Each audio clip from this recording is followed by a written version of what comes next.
Now, if you're here on this channel for the first time, I urge you to subscribe. And this is the first video that we're doing this year, really talking about the transition from the bow season opener all the way through the late season, late bow season.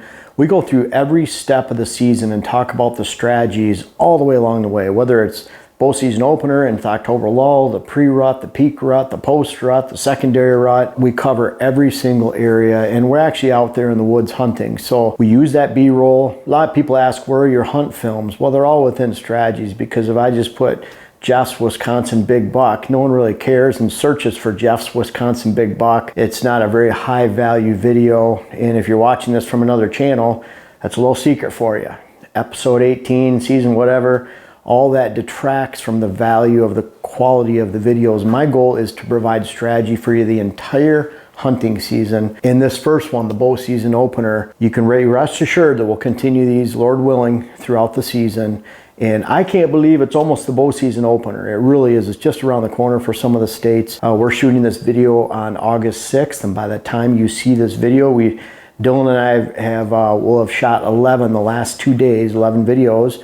They're coming out 4 weeks, so you'll see this third week of August, somewhere around there. This will be the last video probably put out. And out of this batch right here, and it'll be about time for some of you with September 1st openers that are just around the corner. So 5 strategies and 5 rules that you can apply to your bow season opener so that you can have success not only on your opener, but for the entire season. Because again, the season's a marathon, not a sprint. If you look at it as a sprint, you're going to burn your land out, your stands, and probably yourself very quickly. Instead, successful and consistent hunters rely on strategy, know when to say when. They spend more time on the couch. They make smart decisions. And that leads me to number 1. When is your actually opening day? Because if your opening day is September 1st, or it's the second Saturday in September, like Minnesota, or the third Saturday, like Wisconsin, October 1st, like Michigan, should you hunt that day? And I want you to think about that. You know, opening day gun season, I'm out there every opening day. I go out, I love opening days of, I was just talking to Dylan. I talked about maybe hunting opening day in Pennsylvania with him if he wanted to come along. It's one of my favorites. I love hunting opening day, and everyone's in the woods. And I don't know the statistics, but I would imagine by the end of the day on opening day of gun season, 80% of the gun kill has taken place for that year in just about every state. Maybe even the first 2 hours of the morning of opening day, regardless of the weather, what's going on. There's a lot of hunters, just huge orange armies going out in the woods. So I don't miss opening day gun season, but I miss a lot of opening day bow season, because if it's hot, it's windy, it's not a great day, then I'm not going out in the woods. At the same time, if I'm not seeing bucks, buck sign, rubs, scrapes, and I'm not seeing those tracks, those trail cam pictures, then I'm staying put until I do. Even with just some light scouting around the edges, I'll have mock scrapes here and there that I can just go in. They're not by a bedding area. I can go in at 11 o'clock. I can go check and see if there's been activity there. So pretty easy to keep tabs on the deer herd, even if you're not out there hunting. But your opening day, I urge you to choose a good day. Wisely make that decision, whether that means that it's a cold front day, meaning that it dropped on a Tuesday, you're going to hunt on Wednesday, even though opening day was Monday. You're looking and saying, wow, it's 84 degrees with 30-mile-an-hour winds on Monday, but on Wednesday, it tops out at 62. The winds are 15 mile an hour. The storm already went through. What a great time to go to your stand. So let your opening day be determined by the weather and deer sign, the presence of bucks, and then you can go in and hunt your favorite stand. Now, there are times, I know, opening day, high pressure states where a lot of people are hunting the same buck. You know your neighbors are getting out there. Well, then I urge you to get out there and try to have some fun and hunt. But if you can actually be strategic about your hunt and it's not some race. I know people are hunting public land where they're hunting a small public land tract. They're hunting an island of cover out in a swamp, and they want to get out there in the morning and wait for deer to come to them. And it might be they need to beat someone else to that spot. It's very small percentage of hunting opportunities, but it is out there. So think about your opening day. Just because it's a day on a calendar, obviously you have to wait after that date. I'm not encouraging you to go before the season opens, obviously, but make sure you make a wise decision when you're going in the woods for that opener as it relates to great weather and great sign. Number 2, think about this, jab away. Don't go in for that knockout punch, thinking, I'm going to go in for this buck. It's all for naught. It's in the middle of my woods. I think he's there, because typically he's not. You know, we like to think that we know this buck is bedded right there. He's feeding right here. He's moving in between. How many times have we done that? You go in, you bugger up the spot. You might spook that buck because he's already bedded in some other spot that you pass by on the way there. Instead, jab away on the outside of your property. I even like to, if I have a 3-day hunt, I'll hunt closer to the truck the first sit. I'll progressively move back onto the property. So I'm going deeper into the property. And that way I'm walking by stands I've already used to get to a fresh stand, as opposed to the other way around, where I think, well, I want to get back to that back stand back there and what I think is the best cover, and then I have to burn out stands on the way there, and now I'm sunk. Which stands do I hunt? I like hunting fresh stands.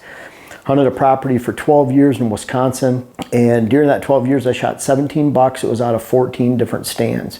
So it pays to have a very short memory when it comes to your favorite stand. Always be strategic about what you choose. And that's kind of an overall theme here. Actually apply some strategy instead of just blindly going into your favorite stand and sitting because it's a bow season opener. Number 3, evening priority. No, this is not a time for an all-day sit, for one, because if you're sitting on a food source, you should be there in the evening. And if you went there in the morning, you spooked out deer probably in the morning because it's a food source stand. And now the bucks are off your land. They're not coming back that evening.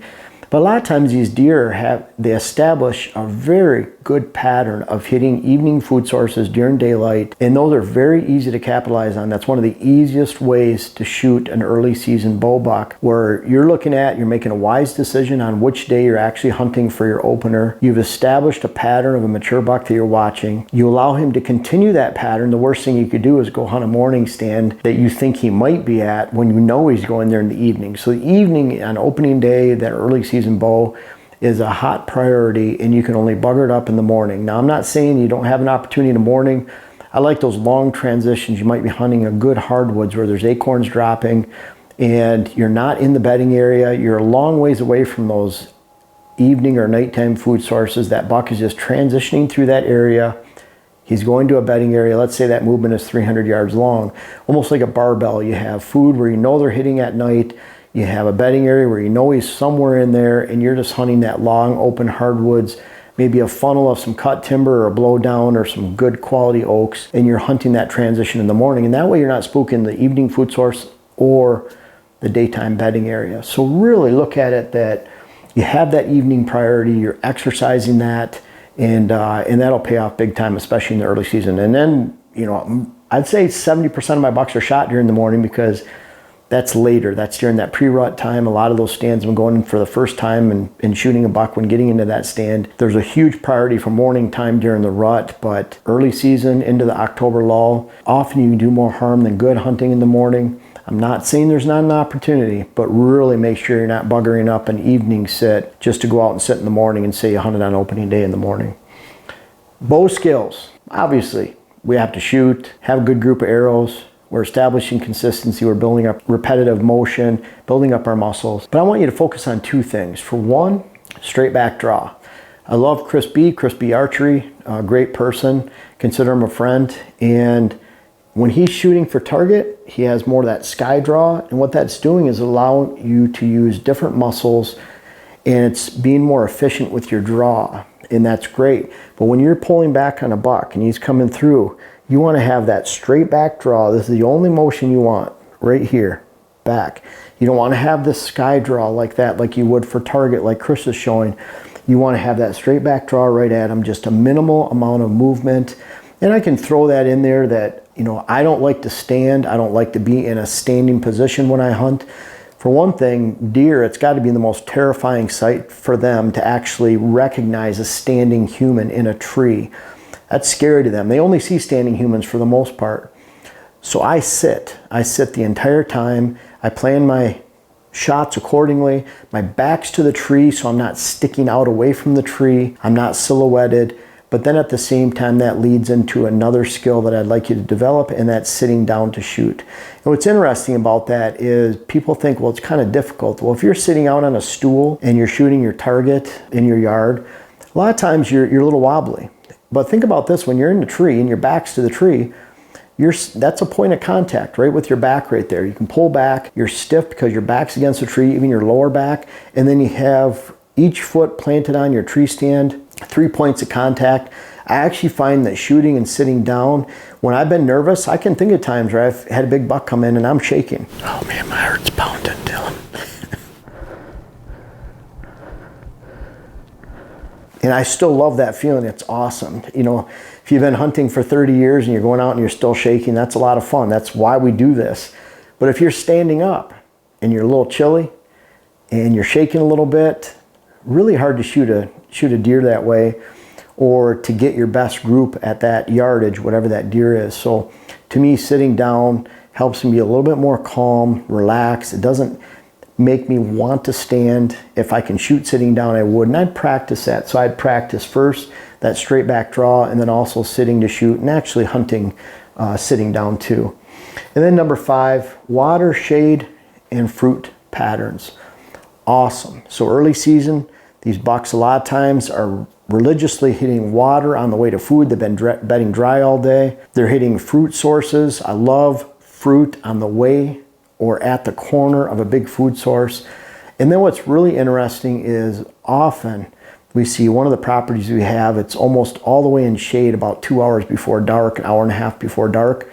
And it's interesting to see those deer as the shade increases into the valley, then those deer will increase their movements into the valley to get to those food sources that are further away from the woods. But a lot of times their first step out into those open fields is in those shaded areas. I think they feel more protected, and certainly it's a lot cooler in those locations. And I would even guess that, you know, a lot of times if it's really hot and arid, those areas that are sun exposed all day, you might not have as much volume and food and attraction, tenderness in those shoots. So find those shaded corners, maybe add a fruit tree. If there's a water hole on the way there, even better. But look for those combinations of early season food source movements in the evening. And those are 5 ways that you can make sure that you have a bow season opener that's successful, regardless of whether it's the 3rd day of the season, the 2nd day, the 5th day, or the 1st. I'm always out there on the 1st if it's a good quality cold front day and I don't have a better day that's coming 2, 3, 4 days later. I'll even wait a week sometime, week and a half for my opener, because I look at it, there's no rush. If other people around me are pushing it, they're just pushing deer, spooking them off your property, and it's making my land even better, allowing it to age like a fine wine, to season a little bit. So never think that you have to have this rush, because that's what I thought when I was 15, 16. I'm 51 right now, but I can remember those days where we're down there. I even have a scar. It's on this finger right here from a broadhead. We're so excited, we're staying up till 1, 2 in the morning. We're twisting our broadheads, we're checking all our set screws, we're making sure that everything is honed in. We have felt on our bows to keep them quiet. I started with a Darton 30 MX back in 1985, so a long time ago. And you know, I couldn't wait to get out there on opening day, and especially opening morning. But I've learned a couple things over the years. I'm not saying I've learned a lot, but I try to keep learning every year. And what I've learned is that patience is key to finding consistent, mature buck and good buck success. Learn to apply a lot of strategy in your hunt, which we try to offer on this channel. So I hope you enjoyed today's strategy video and the rest of the videos that go throughout the season. And most of all, apply that strategy, be patient, and have a great hunt this fall. Well, I'm real excited, folks. I appreciate you watching this video, but my next web class, How to Plant Food Plots, How to Design Your Food Plot Program, is out. And it really goes through a step-by-step process for not only how to plant your food plots, but why you should plant them, where you should plant them, what you should plant, how you should create them. There's a lot of different modules. It ends up about 30 videos altogether. I urge you to check that out. We're out here completing our food plot work today, and we do that in a pretty strict pattern so we can find success this fall. Food plots shouldn't be a guessing game. Take the guesswork out of food plots and food plots planting, and check out the web classes. I have my How to Design Your Whitetail Property, the food plots for the next web class in the series, and I hope you enjoy it. I hope you check it out, and let me know what you think if you end up purchasing that, and I think you'd be well pleased that you did.